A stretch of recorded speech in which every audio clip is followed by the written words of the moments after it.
आधा पौना घंटा हमको हॉस्पिटल जाके ढूंढना पड़ा। उस समय तो उसका टाइम चला गया, उतना ब्लीडिंग हो गई उसकी, ख़त्म हो गई वो लड़की। हम लोग नीचे उतरे, स्ट्रेचर लेके यहाँ से उतरने में आधा घंटा, नीचे फ़ोन कर रहे ड्राइवर को, एम्बुलेंस खड़ी है लेकिन ड्राइवर जगह पे है नहीं। लोग ने बोले यार पहले आपका एम्बुलेंस का ड्राइवर ही नहीं है, एम्बुलेंस बाहर खड़े है स्टेशन में रखेला मरीज, कैसे लेके हम लोग चला गए लेके एम्बुलेंस को। और प्रैक्टिकली इट इज रॉन्ग। अपना ड्राइवर ने जवाब देना चाहिए, where he was half an hour, you take a half an hour for a toilet. हाँ 15 और 5 minutes it's important, not 30 minutes. This is blunder. कोई डॉक्टर मौजूद नहीं था, सिर्फ 2 सिस्टर थी और 2 आयामा थी और कोई डॉक्टर नहीं था। नहीं रहेगा, इधर सिर्फ सिस्टर्स अवेलेबल है, डॉक्टर सिर्फ ऑन कॉल रहेगा। और अगर ये बात बोलते तो कोई इधर एडमिट करता है कि अपने पेशेंट को कि डॉक्टर ही अवेलेबल नहीं, सिर्फ सिस्टर्स है। सिस्टर्स के हवाले कोई जान छोड़ देगा किसी की? इतनी सीरियस कंडीशन थी, गायनेकोलॉजिस्ट नहीं था क्या? बड़ी सिस्टर कर रहे थे असिस्ट करने के लिए, डॉक्टर होना चाहिए ना अवेलेबल। इतना बड़ा दवाखाना है, डॉक्टर अवेलेबल नहीं था। हम लोगों ने तो केस किया, FIR किया है। हमको पूरी तरीके से यहाँ पे जो लोग इसमें जिम्मेदार है, जिन लोगों ने लापरवाही बरती है, उनके ऊपर लीगल एक्शन होना चाहिए और हॉस्पिटल पे भी लीगल एक्शन होना चाहिए। ये हमारा राइट है। अगर अभी तक आपने द वॉइस को सब्सक्राइब नहीं किया है तो अक्सर लोग हेयर ट्रीटमेंट, स्किन ट्रीटमेंट महंगा होने की वजह से उसका इलाज नहीं करवाते, लेकिन असल चैरिटी तो वो है जो ज़रूरतमंदों के काम आए और उनकी तकलीफ़ों को दूर करे। ऐसा ही एक charitable clinic doctor Afsha Dakhni ने स्टार्ट किया है। हर महीने के लास्ट फ्राइडे को दोपहर 3 से 5 बजे तक चलेगा ये क्लिनिक, जहाँ वेट मैनेजमेंट, स्किन और हेयर ट्रीटमेंट की कंसल्टेशन फीस होगी मात्र 50 रुपए। सिर्फ पहले 30 अपॉइंटमेंट को ही लिया जाएगा। अपॉइंटमेंट के लिए स्क्रीन पर दिए नंबर पर संपर्क करें। पता है at Zion polyclinic, 1st floor, next to Rolex hotel, above lucky medical, Vanjarpatti नाका, भिवंडी। मुमरा में एक महिला की डिलीवरी के दौरान ज्यादा खून बहने से हुई मौत। बिना डॉक्टर के 2 नर्स करा रही थी डिलीवरी। हालत बिगड़ने पर महिला को भेजा दूसरे हॉस्पिटल। परिवार ने हॉस्पिटल पर लगाया लापरवाही का आरोप। मुमरा के MM वैली स्थित TMC हॉस्पिटल में एक महिला की डिलीवरी होने के बाद ज्यादा खून बहने की वजह से मौत हो गई। महिला का नाम नाजरीन करीम कुरैशी, उम्र 32 वर्ष थी, जो मुमरा के अमीनबाद में रहने वाली थी। नाजरीन कुरैशी के परिजन सनोवर कुरैशी और आलम ने बताया कि नाजरीन को कल TMC हॉस्पिटल में भर्ती कराया गया था। रात के समय नॉर्मल डिलीवरी हुई, मगर डिलीवरी सिर्फ 2 नर्सों ने करवाई, कोई डॉक्टर मौजूद नहीं था। नॉर्मल डिलीवरी होने के बाद भी खून बह रहा था और नर्स के समझ में नहीं आ रहा था कि क्या करें। आनंद फानन में नर्स ने परिवार के लोगों को बुलाकर कहा कि किसी दूसरे हॉस्पिटल ले जाओ क्योंकि खून नहीं रुक रहा। अस्पताल की तरफ से कोई रेफर लेटर नहीं दिया गया और अस्पताल के एम्बुलेंस का ड्राइवर भी मौजूद नहीं था। वहीं महिला का खून काफी निकलने की वजह से हालत बिगड़ती जा रही थी। परिवार वालों ने बताया कि हॉस्पिटल स्टाफ ने कहा, ये लो चाबी और खुद एम्बुलेंस चलाकर ले जाओ।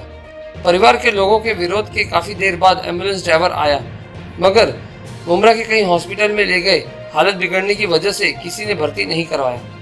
आखिरकार GHC हॉस्पिटल में भर्ती किया गया, मगर नाजरीन के शरीर से खून बहने की वजह से नीली हो गई थी और उसकी मौत हो गई। इस घटना की जानकारी मिलते ही पूर्व नगर सेवक राजन की ने पीड़ित परिवार के साथ TMC हॉस्पिटल पहुंचकर पूछताछ की तो पता चला कि सिर्फ 2 नर्स डिलीवरी कर रही थी, डॉक्टर नहीं है और नर्सों से हालत नहीं संभल पाई।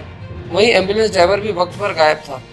परिवार का आरोप है कि अगर हॉस्पिटल में डॉक्टर नहीं है, सिर्फ फोन पर बात करते हैं, तो इस हॉस्पिटल में डिलीवरी के लिए महिलाओं को भर्ती क्यों किया जाता? महिलाओं की जान से खिलवाड़ किया जा रहा है और आज नाजरीन की जान गई, कल कई और महिला की जान जाएगी। वहीं राजन कीने का कहना है कि मनपा चिकित्सा विभाग को इस लापरवाही की जानकारी दी है। डॉक्टर नहीं, एम्बुलेंस ड्राइवर नहीं, इसका जिम्मेदार मनपा प्रशासन है। वहीं नाजरीन कुरैशी ने जिस बच्चे को जन्म दिया था उसका स्वास्थ्य बिल्कुल ठीक है, मगर मनपा हॉस्पिटल की लापरवाही से नाजरीन की जान चली गई। इस मामले में मृतक नाजरीन की ननद सनोवर कुरैशी का क्या कहना है, आइए सुनते हैं। क्या नाम है आपका और आप कहाँ रहते हैं? अस्सलाम वालेकुम, मैं सनोबर शेख, मैं चांद नगर में रहती हूँ। मेरे भाई की वाइफ का इंतकाल हो गया है। कैसे हुआ, क्या पूरा मामला? हम लोग सुबह 9 बजे उसको यहाँ पे हॉस्पिटल में एडमिट किए। पूरा दिन उसको लेबर पेन होता रहा। उन लोग बोले नॉर्मल डिलीवरी हो जाएगी। रात में 8:30 बजे के वक्त एकदम उसकी कंडीशन, उन लोग अंदर लेके गए। अंदर लेके जाने के बाद बेबी तो नॉर्मल हो गई, लेकिन उसकी कंडीशन एकदम ख़राब हो गई। उन लोग बराबर ट्रीटमेंट नहीं कर पाए। एजेंटा है जो लोग निकाल नहीं पाए, बराबर से ब्लीडिंग होने लगी। उन लोग बोले हम लोग यहाँ पे नहीं रख सकते, बोले उनको, बोले कहीं और दूसरे हॉस्पिटल लेके जाना पड़ेगा बोले। और उन लोग ने मेरे को ये सजेशन दिए कि उन लोग कलवा तो आप लोग अगर लेके जाओगे तो ये नहीं बचेगी, बोले आप मतलब उन लोग ने ये मेरे को बोले कि यहाँ पर कहीं जो प्राइवेट हॉस्पिटल है नज़दीक में, तो आप वहाँ पे लेके जाओ तो शायद इनकी जान बच सकती है, अगर आप अफोर्ड कर सकते हो तो पैसा। लेकिन भाई बोला हाँ ठीक है कोई बात नहीं, मैं अफोर्ड कर लूँगा। बोले कोई बात नहीं है, लेकिन आप जो हॉस्पिटल में बोलेंगे मैं वो हॉस्पिटल में लेके जाता हूँ। हम लोग नीचे उतरे, स्ट्रेचर लेके, यहाँ से उतरने में आधा घंटा, नीचे फ़ोन कर रहे ड्राइवर को, एम्बुलेंस खड़ी है लेकिन ड्राइवर जगह पे है नहीं। आधे घंटे के बाद ड्राइवर आया, उसके बाद आधे घंटे के बाद उसको पहले अपने आइकॉनिक हॉस्पिटल लेके गए, वहाँ पे उन लोग ने एडमिट नहीं किए। फिर वहाँ से फिर बुरहानी हॉस्पिटल लेके गए, वहाँ पे भी उन लोग बोले हम लोग के पास अपने वेंटिलेटर खाली नहीं है, बोले वहाँ से उन लोग ने रिटर्न करके फिर खारसेकल भेजे। खारसेकल के अंदर लेके गए, वहाँ पे एकदम उसकी कंडीशन ऐसी हो गई थी कि पूरा ब्लड उसका ख़त्म हो चुका था, थोड़ी देर में वो ऑफ हो गई। इन लोग ने बहुत लापरवाही की है, ज़रा भी ट्रीटमेंट यहाँ पे बराबर किए नहीं और हम लोग को सही सजेशन दिए नहीं है। यहाँ से डिलीवरी तो एकदम नॉर्मल हुई थी, लेकिन जब वो जो अजंटा होता है वो जो क्लीन करते हैं, जब वो सब लोग ने निकाल ही नहीं पाया, वो अजंटा फंस गया था। कोई डॉक्टर मौजूद था? कोई डॉक्टर मौजूद नहीं था, सिर्फ 2 सिस्टर थी और 2 आया माँ थी, और कोई डॉक्टर नहीं था। तो हॉस्पिटल की तरफ से आपको लेटर वगैरह दिया गया था? कुछ भी लेटर नहीं दिए लोग ने। फ़ौरन जब कंडीशन मेरी भाभी की ख़राब हुई तो मेरे को अंदर लाके बताया कि देखो तुम्हारी अपने पेशेंट की कंडीशन ऐसी है, इनको कहीं और हॉस्पिटल में लेके जाना पड़ेगा। अभी बोले हम लोग कलवा तक भी नहीं लेके जा सकते, कलवा तक लेके गए तो इनको अपने मतलब इनकी जान को खतरा हो सकता है। और है ना, जब हम लोग खालसेकर पहुँचे, लेके गए, जान को खतरा हो सकता है, ये कहाँ बताया गया? यहाँ पर ही। किसने बताया? वो सिस्टर नहीं बताई, लेबर वार्ड में सिस्टर नहीं बोली ये बात। जो टाइम हुआ उसी में उसकी क्या जान नाम गई। था जिनका डेथ? हाँ, नाजरीन कुरैशी। आप अरे मेरे को बता रहे नॉर्मल ही है, और उसको लाई जब से उसको चक्कर आ रही थी। यहाँ पे मैं 9 बजे से लाई, थोड़ी देर में आधे घंटे में जा रही हूँ। तो जल्दी लोग अंदर जाके अपने पेशेंट को देखने देते नहीं है। मैं अंदर गई, बार बार पूछ रही हूँ पेशेंट को चक्कर आ रही है, आपने कुछ दवा गोली दिए, इसको दर्द हो रहा है? तो बोले हाँ, बोले दर्द होने तो एकदम नॉर्मल डिलीवरी हो जाएगा। पूरा दिन चले गया, रात के 8:30 बजे इसको अंदर लेके गए डिलीवरी के लिए लेके गए। हम लोग बाहर इंतज़ार कर रहे, अभी कुछ खबर आएगी। बोले बच्चा नॉर्मल हो गया है। 5 मिनट के अंदर भाग के आई, मेरे को बोलती है कि तुम अंदर आके बोले अपने पेशेंट को देखो। बोले वो अजंटा जो थैली होती है बोले वो निकल रही नहीं है, और पूरा ब्लड जा रहा है उसका, और उसकी कंडीशन एकदम इन लोगों ने ख़राब कर दी उधर ही। एकदम इमरजेंसी है, बोले इसको दूसरे डॉक्टर के पास लेके जाना पड़ेगा, इधर हम लोग कुछ नहीं कर पाएंगे। हम लोग उसको शिवाजी में जाने के बारे में कुछ बोले? शिवाजी मेरे को हम लोग को लोग ने ये बोले कि हम लोग शिवाजी में लेके जाए तक कि तुम्हारा पेशेंट बचेगा नहीं, बोले ऐसा बोले उन्होंने? ऐसा उन्होंने मुझे बोले। कौन थी सिस्टर वो यहाँ पे कहाँ है वो सिस्टर? नहीं ठीक है, वो उसको बुला लेंगे अपन जरूरी है, लेकिन सिस्टर ने बोला कंफर्म? सिस्टर ने बोला मुझे यही बात, अंदर ही लेबर वार्ड में। डॉक्टर कोई नहीं था ना? कोई डॉक्टर नहीं था, सिर्फ सिस्टर थी और आया माँ लोग थी। मैं बोली कि ना ठीक है, मैं मेरे भाई को फ़ोन करी फटाफट के, भाई तू जल्दी से आए यहाँ पे। मैं बोली बहुत मेरी भाभी की कंडीशन बहुत ख़राब हो गई है, मैं बोली दूसरे डॉक्टर लेके जाने। बोले भाई बोला दूसरे डॉक्टर, बोले कौन सा डॉक्टर? तो हम लोग बोले तुमको जो ठीक लगेगा ना, नज़दीक का प्राइवेट डॉक्टर, हम लोग को कहीं भी लेके जाने को भाई बोला तैयार है।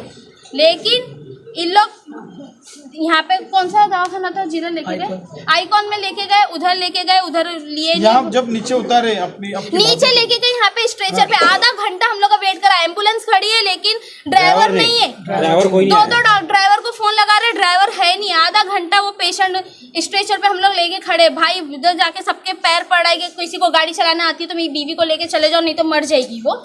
फिर बाद में आइकॉन में लेके गए, उधर बोले आइकॉन नज़दीक है। इन लोग नहीं सजेशन दिए, बोले जो नज़दीक में प्राइवेट डॉक्टर है उधर लेके जाओ। आइकॉन में लेके गए, उन लोग ने नहीं लिए। फिर बुरानी बोले, हम लोग बुरानी भागे लेके। बुरानी में भी हम लोग गए तो बोले हम लोग के पास वेंटिलेटर खाली नहीं है, बोले 2 है, दोनों पे पेशेंट है, बोले तुम्हारे पेशेंट की यहाँ पे मतलब इलाज नहीं हो सकता है। हम लोग वहाँ से भी फिर लेके बोले, हम लोग वही डॉक्टर का भाई ना हाथ पैर पड़ा, बोले हम लोग कहाँ लेके जाए भाई, हम लोग अभी तुम बिलाल बोल रहे बिलाल में लगे जाएंगे, वहाँ भी नहीं लेंगे तो हम लोग क्या करें। तो हम लोग को यहाँ पे खालसेकर हॉस्पिटल है, वहाँ का बोले वहाँ पे बोले 100 वेंटिलेटर है, बोले तुम्हारे पेशेंट का उधर इलाज हो जाएगा। वहाँ पे ले जाने के बाद इतनी सीरियस कंडीशन हो गई उसकी कि वो आधे घंटे के बाद ऑफ हो गई। वो 11:30 वहाँ लेके गए थे आप? हाँ, हॉस्पिटल लेके गए। हॉस्पिटल में लोग ने ट्रीटमेंट कर रहे थे, इलाज कर रहे थे, लेकिन वो बची नहीं। भाई से सब जगह पे, और लोग भाई से ना, इन लोग है ना अपने सब कोरे कागज पे साइन ले लिए, सब कोरे कागज पे साइन करा लिए। उसके बाद उसमें क्या लिखे लोग खालसेकर में, वो सिस्टर ने बैठ के, और उसके बाद एकदम कंडीशन खराब, और ड्राइवर भी भाग गया बाद में। उनकी एम्बुलेंस खड़ी थी, हम लोग बोल रहे थे आपने जो ट्रीटमेंट करे जो भी करे उसका एटलीस्ट पेपर दिखाओ। लोग पेपर दिखाने के लिए रेडी नहीं थे, पेपर एक पेपर नहीं दिखा। एट द एंड हम लोग ने बोले कि एम्बुलेंस लेके निकाल देंगे, तब जाके हम लोग ने पेपर दिए। वहाँ पर जो सिस्टर अवेलेबल थी वैन में, वो उसका बयान है, ये वायरल वीडियो पे भी अवेलेबल है। वो बोलती कि बड़ी सिस्टर थी, बड़ी सिस्टर थी, इतनी सीरियस कंडीशन थी, गायनेकोलॉजिस्ट नहीं था क्या? बड़ी सिस्टर कर रहे थे, असिस्ट करने के लिए डॉक्टर होना चाहिए ना अवेलेबल। इतना बड़ा दवाखाना है, डॉक्टर अवेलेबल नहीं था। आलम नाम है मेरा कजिन भाई है वो। रात को जब क्रिटिकल हो गया मैटर तो वो बोलता है कि यहाँ पे से कि ड्राइवर अवेलेबल नहीं है, आप एक काम करो गाड़ी की चाबी लो, आप लेकर जाओ, आपको गाड़ी चलाने आती है। तो ये कोई स्टाफ है आपका, ये आपका बंदोबस्त है यहाँ पे? किसने बोला था? यहाँ के स्टाफ वालों ने बोले एम्बुलेंस की चाबी दीजिए, पर ड्राइवर है नहीं। आधे घंटे तक के ड्राइवर यहाँ पे था नहीं, आधे घंटे तक के पेशेंट दरवाजे पे पड़ा था, परेशान हो रहा था स्ट्रेचर पे। पौना घंटा पेशेंट का ब्लड, और उसके बाद आधा पौना घंटा हमको हॉस्पिटल जाके ढूंढना पड़ा। उस समय तो उसका टाइम चला गया, उतना ब्लीडिंग हो गई उसकी, खत्म हो गई वो लड़की। अभी आगे आप लोग कुछ कानूनी कार्रवाई वगैरह? हम लोगों ने तो केस किया, FIR किया है। हमको पूरी तरीके से यहाँ पे जो लोग इसमें जिम्मेदार है, जिन लोगों ने लापरवाही बरती है, उनके ऊपर लीगल एक्शन होना चाहिए और हॉस्पिटल पे भी लीगल एक्शन होना चाहिए। ये हमारा राइट है। तो क्या है हमारा ये मुमरा का जो स्वतंत्र सैनिक हकीम अजमल खान हॉस्पिटल, ये हॉस्पिटल में कल एक नाजनीन करके एक लेडी थी, उसका इन्वेंशन यूट्रस होने की वजह से ब्लीडिंग ज़्यादा हो गया और वो रात को उनका डेथ हो गया है। तो इसकी मालूमात जब हमें पड़ी तो हम यहाँ पर आए और यहाँ के जो जिम्मेदार थे हॉस्पिटल के, उनसे हमने पूछताछ की। तो यहाँ पर जो कल रात को जो लोग थे जिम्मेदार, तो उसमें से कोई भी यहाँ पर उपलब्ध नहीं है। यहाँ से जब वो प्राइवेट हॉस्पिटल लेके जाने के लिए उनके रिलेटिव्स ने बात की लेके गए, तो वहाँ पर उनको यहाँ से हॉस्पिटल के जो जिम्मेदार थे उन्होंने वहाँ पर बात करना चाहिए था। अगर आइकॉन हॉस्पिटल में लेके जा रहे तो आइकॉन हॉस्पिटल में वहाँ पर यहाँ से समरी देना चाहिए था कि पेशेंट का ऐसा हुआ है तो उसको आप ट्रीटमेंट कर सकते हैं क्या। तो ये भी पूछा नहीं गया। उसकी वजह से वहाँ जब लेके गए आइकॉन हॉस्पिटल में, तो वहाँ से उन्होंने कहा कि उसको हम लोग ट्रीटमेंट नहीं दे सकते। फिर वहाँ से बुरहानी लेके गए, बुरहानी में कहा कि हमारे पास 2 ही वेंटिलेटर है, हमारे पास वेंटिलेटर नहीं है। उसकी वजह से फिर वहाँ से उनको जब कालसेकर लेके गया तो कालसेकर लेके गया, वहाँ पर ट्रीटमेंट चालू किए। उसके बाद में तो उसका पूरा ये हुआ था, ब्लीडिंग हुआ था और वो उसकी वजह से वो पेशेंट को वहाँ डेथ हो गई वो पेशेंट की। कोई लापरवाही तो प्रथम दर्शनी में तो ऐसा लग ही रहा है कि इसमें महानगर पालिका का जो हॉस्पिटल के जो लोग हैं उनकी, और मैंने अभी आरोग्य अधिकारी है हमारी चेतना मैडम, उनसे भी बात की है कि अगर इसके बारे में उनको डिटेल बताया ला है और वो अभी मेरे को पूरा मालूमात लेके क्या हुआ है क्या नहीं हुआ है इसके बारे में पूरी मालूमात दे रहे। अगर इसमें मैंने उनसे कहा इसमें अगर जो भी लापरवाही हुई है, लापरवाही तो हुई, इसमें कोई शक नहीं है। यहाँ पर जो एम्बुलेंस का ड्राइवर होना चाहिए था उपलब्ध, वो नहीं था। और इसके अलावा सबसे बड़ी बात है कि डॉक्टर नहीं। हाँ, वही मैंने कहा कि वो जो गायनेक यहाँ पर उपलब्ध होना चाहिए था वो नहीं था। और यहाँ पर जो महानगर पालिका की इसमें 101% गलती हुई है।